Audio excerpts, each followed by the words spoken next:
Welcome to the Home Builder Digital Marketing Podcast. Over 90% of today's home buyers start their buyer journey online. Here we talk with not only industry experts, but also your fellow home builder marketers to learn how you can succeed in our incredibly competitive digital world. And now, here are your hosts, Greg Bray and Kevin Weitzel. Hello, everybody, and welcome to today's episode of the Home Builder Digital Marketing Podcast. I'm Greg Bray with Blue Tangerine. And I'm Kevin Weitzel with Outhouse. And we're excited today to have joining us Jake Kaplan. Jake is the VP of Finance at Garman Homes. Thanks for being with us today, Jake. Thanks for having me. Well, Jake, let's start off today by just getting to know a little bit about you. Give us that quick background and overview about yourself. Yeah, absolutely. So I was actually born and raised in Detroit. I live in Raleigh, North Carolina, a suburb of Raleigh. It's in Holly Springs. I actually started in the jewelry industry when I was in high school. So as I was going to classes afterwards, I would go to the jewelry store. I would be selling jewelry, learned sales, and also learned website maintenance. Started up the website for that jewelry company and just kind of got the bug for working. I absolutely loved working. When I wasn't at school, I wanted to be working. When I graduated high school, I actually moved down here to North Carolina and immediately started working again. So I started still in the jewelry industry. So I actually found a job at a pawn shop. I was a pawnbroker and kind of worked myself up. I become general manager of the store, of the location, and that's where I had met my wife, Kenzie. We have 3 beautiful girls, as well as a son, Jorge. 2 of the girls and Jorge I inherited from her from a previous relationship. And then we have Kylie, our youngest daughter, together. And then Sophia and Nicole. I had inherited and actually just recently finished adopting them. When I'm not at work, you can find me either chasing our kids around, or I'll be at the gym or at a local restaurant, one of our favorite restaurants, eating. I think working out and eating just kind of combat each other for me. So those are 2 of my biggest passions. There is so much I can unpack just from that first little bit right there. Number one, thank you for adopting, because there is a special place reserved in whatever the afterlife would be for people that love people unconditionally like that. So thank you. I appreciate you as a human being. Thank you. That really does take a special part of someone's inner being to be loving like that and to be a father for somebody that you just take them in. So again, thank you. Number 2, how on this green earth does anybody live in Detroit and leave to go somewhere else? I mean, that's the mecca of awesome, bro.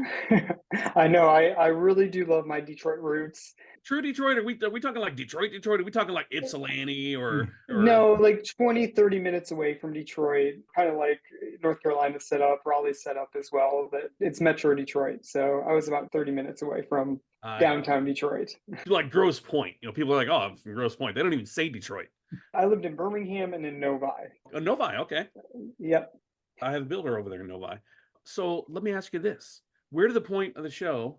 The show? Is it a show, Greg? Or is it just a podcast? It's a big show. It's a big show. We're at the point of the podcast where before we get into you and Garman Homes, we need to find out something personal about you, not about your kids, nothing about work or anything else, just something interesting that our listeners will learn about you today. Yeah, I find this kind of odd even about myself, but I actually really love mowing the grass. I find it very peaceful, very relaxing, and very satisfying to just do kind of the mundane, like pushing the lawnmower back and forth, popping the headphones in. I'm oddly satisfied by it, while I also hate the heat and the bugs that come along with it.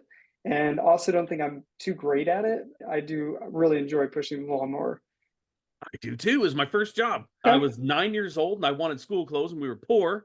So I talked my mom into going to Montgomery Ward's and buying me a lawnmower. And I paid her back in about a month and a half. And then all the money after that went to me to buy school clothes instead of going to school with 7-year-old hand-me-downs for my brother, you know. Awesome. I started mowing grass too when I was around that age, shoveling snow. Just loved it. Loved that little hustle bug that I started to get. Kevin, we can't move on without going back to the pawn shop, though. Jake, craziest thing you ever saw at a pawn shop? There was so many crazy things. I think that one of my least favorite things that would come in probably on a weekly basis is the gold fronts the teeth that people would wear, and then they would just take them right out of their mouth and put them directly into my hand to either sell them or get a loan on them. I'm a pretty friendly person, but when someone does something like that, it's kind of like, you've just ended this. There's no chance that I'm going to be upbeat and friendly at this point. Isn't there some kind of human code that you're not supposed to just drop your grill in somebody's palm? You would think that's an unwritten law. How did you go from jewelry to pawn shop to home building? Where's the leap there into the current situation? Yeah, so honestly, the pawn shop taught me so many different things, but I really enjoyed the finance part of the pawn shop, evaluating. I love learning negotiations, and it's really where I learned to read people as well, because a lot of what I was responsible for was looking at a person in their eyes and trying to be able to tell, are they telling me the truth? Are they really going to come back for this item? Or is this item not theirs and they shouldn't be selling it to begin with, or they shouldn't be getting a loan to begin with? That kind of helped teach me these foundational skills that I've had carry over to my current career.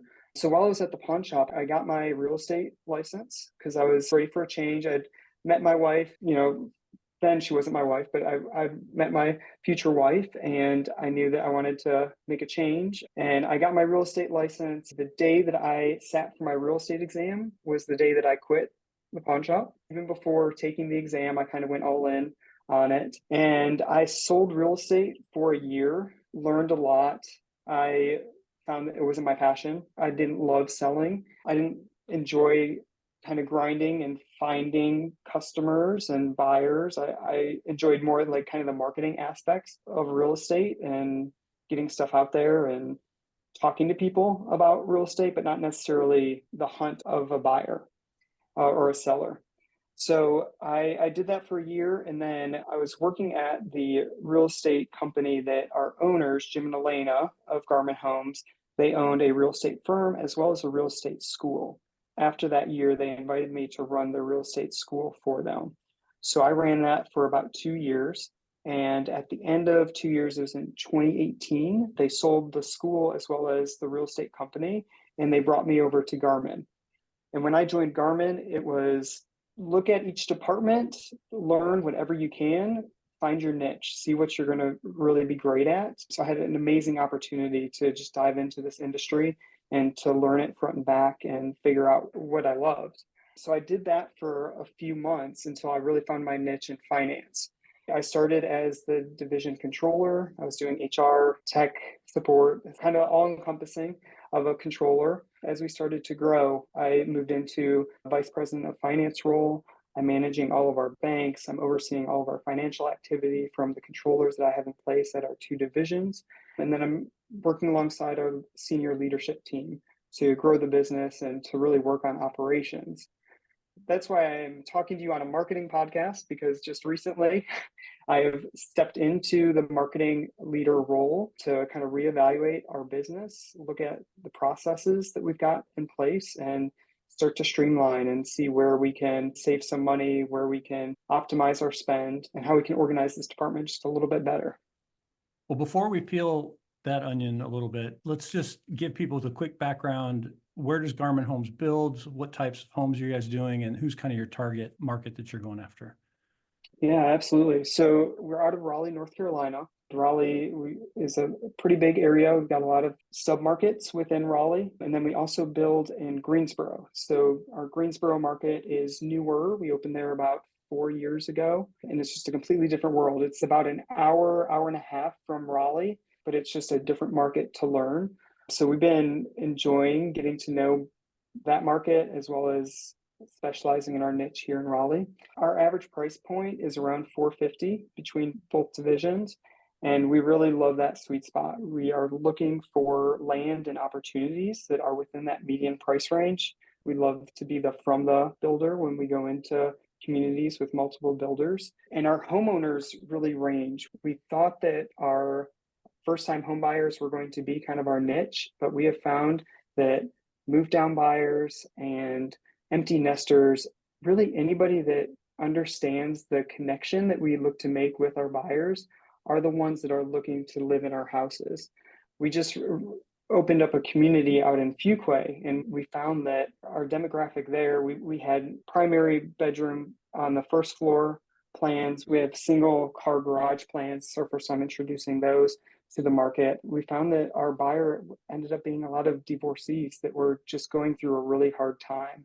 We have sales ambassadors out there that do such a great job at connecting with our buyers and really meeting them where they're at and understanding that it's a hard thing that they're going through. We understand that not every home purchase is a joyous occasion, that it can be a lot. It can be a lot to unpack. And our sales ambassadors do a great job of walking alongside them and bringing them along for the process. I'm just thinking, Kevin, the kinds of taglines that could go along with targeting current people in a divorce situation. But without it sound like a pickup line, like Yeah. you're trolling. Ladies, did you just leave your man because he's deadbeat? Come on down. No, something like that. No. All right, Jake, don't take marketing advice from us. But well, let's dive in a little bit deeper because you've been in the finance and the operational role, and now you're moving into the marketing role. As you step into that, what are the kinds of things that you start looking at that you are trying to understand and be able to evaluate to decide, is this something we want to keep doing? Is this something we need to change? What's kind of the process that you're going through with that evaluation? Yeah, absolutely. So we have designer curated packages that we essentially have two different brands right now. And what we've discovered is that by having two different brands and two different experiences that our customers are walking through, it's confusing. It's confusing from a consumer standpoint. It creates more processes on our end as well. So we're looking at streamlining and going to just one buyer experience where it is all designer curated packages that our buyers are choosing from. And when we made that decision, we're looking at launching just that single buyer experience in 2025, early 2025.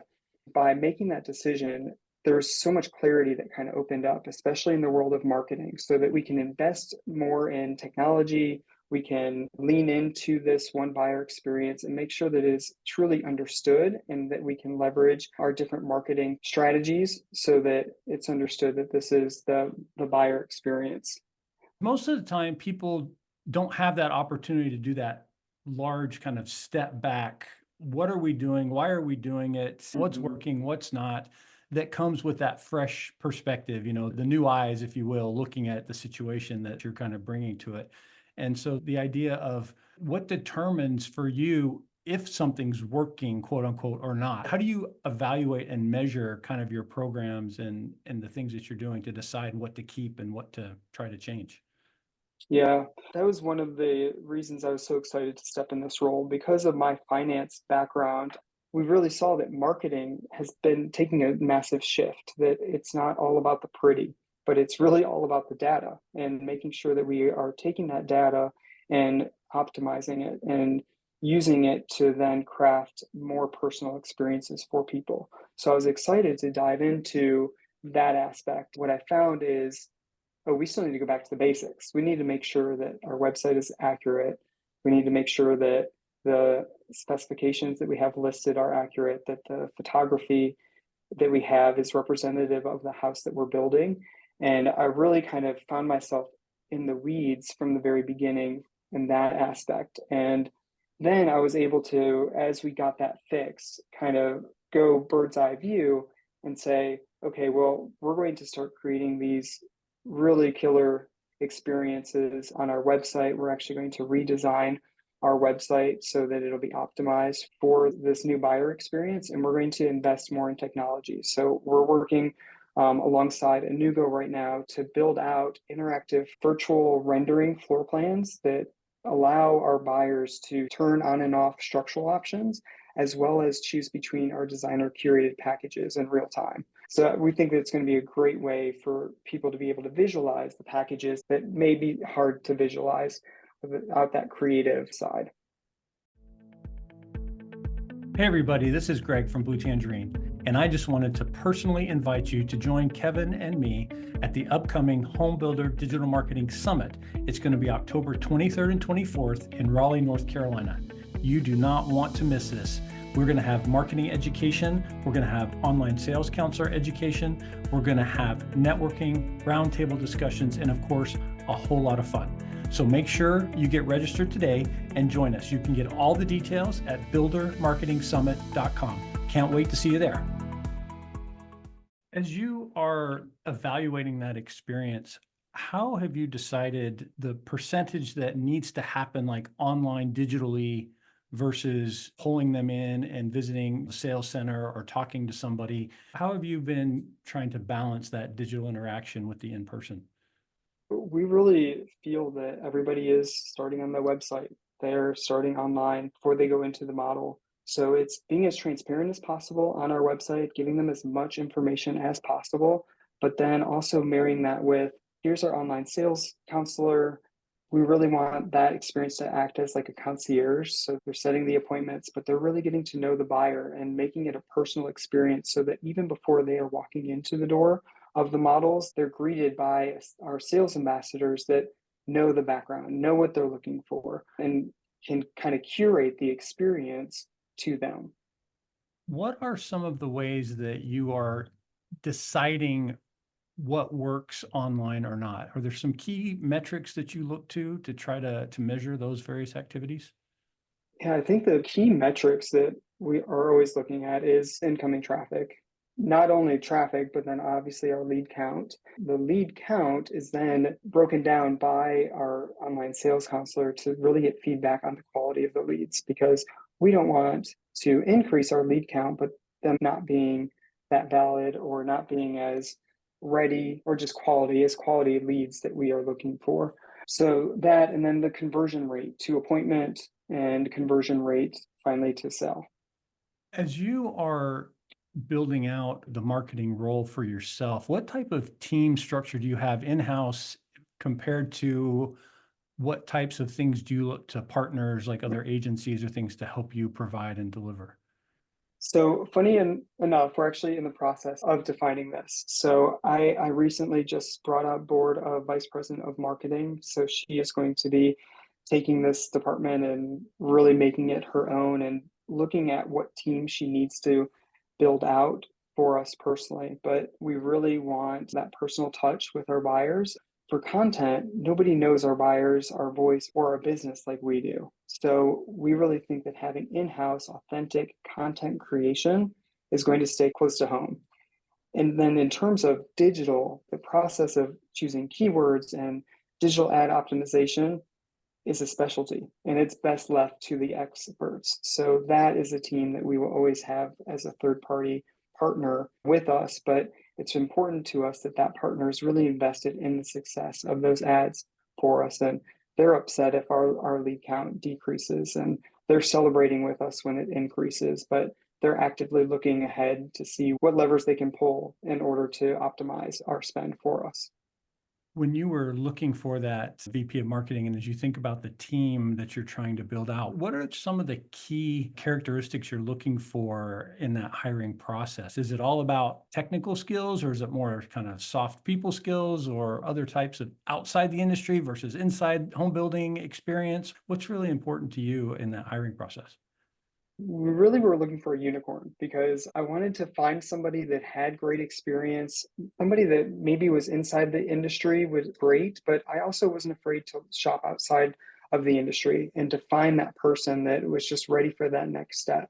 We will train, we will invest in really great people, but our main thing that we're looking for is a great culture fit. They've got to understand who we are and be able to adopt our voice when they're putting out marketing efforts. And especially for a leader, we want to make sure that they have the entrepreneurial spirit and we want them to own their position. So they need to look for ways to improve and implement quickly. And it was just a bonus that the vice president of marketing that we just hired, Renee Carlson, she is absolutely amazing. She's been in the industry for a long time and she's been close by. So she knows our voice. She understands the personal connection that we look to make with people and the importance of storytelling in everything that we do. Now, Jake, here's a chance to put the finance hat back on because lots of times we talk to marketers and they have ideas and they want to execute things and they struggle to get budget approval from the finance people, right? Yes. From the finance side, what are the things that you want your marketing team to bring to you when they're asking for money? They want to spend some money, and we all know that you've got to invest in order to drive leads and everything else, but nobody wants to spend more than you have to, and you want to make sure it's being done effectively and properly. So from the finance perspective, how do we get money out of Jake to spend on marketing, right? What do we have to tell you to get you to invest? I love that question because I am not your typical finance guy, because I really understand the marketing spend that needs to go into making conversions happen. And I really appreciate the work and the craft of marketing and the passion that it takes to create a really well thought out marketing campaign that it takes to get our buyers and that storytelling. It's funny because our banks actually love receiving updates from me because I love storytelling, and email I feel like is kind of one of my superpowers. So I'm not just regurgitating numbers at them. I am crafting the entire story of here's what happened in the last quarter, and yes, these are the results of what's been happening, but this is how our business was performing. But from a marketing standpoint, when they're looking to spend money and increase budgets, I'm looking to see, okay, well, how many leads are we getting? What are our sales looking like? What are our goals looking like for the next projected quarter to warrant those added costs? I know that there's going to be some costs that aren't directly related to those sales that we're going to get, but they're going to be costs for just brand awareness. And how much of our monthly budget is spent on just brand awareness versus leads that will convert? Do you guys allocate a marketing budget based on your sales, or is it more on a case by case basis? Like you say, X% of sales is going to be available to marketing, or is it more of a case by case basis of we want to run this program and it should do this, and we want to run this program and it should do that? How do you kind of evaluate the budget process? Yeah, it really is community by community. So we are not looking at it from a per unit basis, especially since we do have some communities that we're in that have their own marketing department. So the developer has their own marketing department that we're paying into. So we're looking to see where do we need to supplement those communities and which communities are we in that we are the sole marketing entity that needs to provide awareness of that community. So it really is community by community, but then it's also entirely like brand presence for Garment Homes. We do look back to see, okay, how much did we spend versus how many leads did we get, and understanding too that there's a lag between, okay, we spent money this month, but that lead is going to take some time to actually convert in order to get the sales. I find it really interesting when I talk to people because let's be honest, Kevin and I are selling things to builders, and those things are often looked at as marketing expenses that people have to figure out how to afford, how to get approved. I really feel like if we could get people to look at them as investments instead that generate a return instead of an expense that's just, I got to spend money on interactive floor plans or a new website or a marketing program, whatever it might be. Often you sit there and you look at it and you go, you don't have to sell very many homes to pay for some of this stuff. In fact, often it's like one incremental sale, or two for the year really covers a whole lot of marketing. And now, Right. again, I know there's a lot of other things that go into the whole thing. It's not like, oh, we bought this one thing and then we sold a house. It's a little harder to connect the dots sometimes, but I admit that I get a little frustrated sometimes at what you want me to spend that much money on a website. It's like if you sell one more house because you've got a better website, now you sell one more a month, you're getting all kinds of ROI on this type of thing. So help me out, Jake. How do I get that message across to the world of marketers out there a little better? Yeah, I mean, I think it's also the unrealized cost, because if you have a website that people absolutely love and it's easy to navigate and they're able to almost convert themselves on it, then it's taking up less overhead and salaries. And people, instead of trying to sell the company, they're then getting more involved with the buyer and getting to know them more and creating a deeper connection with them to make that experience even better. I totally agree. In addition to those digital floor plans, we're also redoing all of our renderings, which we have renderings. It may not make sense financially to invest in redoing what we've got, but with technology moving forward as quickly as it is, I want to make sure that we're ahead of the curve. And I want to make sure that we're representing our product in the best possible way, which is why we're going to be redoing all of our renderings for this new experience so that people can see and feel that we're different. We're different than other builders in our market. Kevin, have you run into the same issue that I was describing where people don't quite see the return or the opportunity of just selling one more house to pay for this stuff? Yeah, there's a lot of metrics that a lot of builders fail to look at or don't even know how to look at. There's simple stuff like time on page. If I put X on my website, how much does it increase? Does it increase the time on page? Because there's tons of data that supports that the longer somebody spends on your website, the greater chance you have of that converting to a sale or moving along the pathway. We do get information sometimes from our clients, putting it in perspective, like an interactive floor plan, for example. A builder can put an interactive floor plan on their website. However, they don't realize that they just bumped their 2 to 4 minutes of average time on their website. Now it's 5 to 6 minutes on their website. So that's a minute to 2 minutes more just on average. But on top of that, another thing they can look at, and this is more the finance people that see this stuff, is we've had builders, one here in Arizona, that saw a 40% increase, and they divulged this information to us, a year and a half later, but a 40% increase in structural option sales. So when you can increase structural option sales, which there's no secret, that's where there's a margin that lives there, that's going to positively impact your spreadsheet, your bottom line. Well, Jake, it's been a great conversation today. Really appreciate the time you spent with us. Do you have any last thoughts or piece of advice you wanted to leave with everybody today? To listen to your buyers and interact with them in a human way. So often we get caught up in the AI and the automations and how can we make things easier when we also just have to get back to the basics. How can we connect with people on a deeper level and bring them along the journey?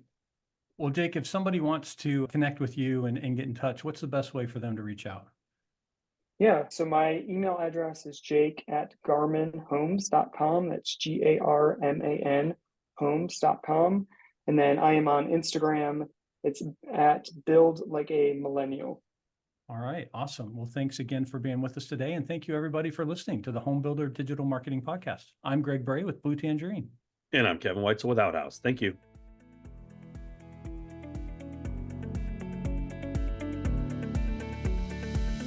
Thank you for listening.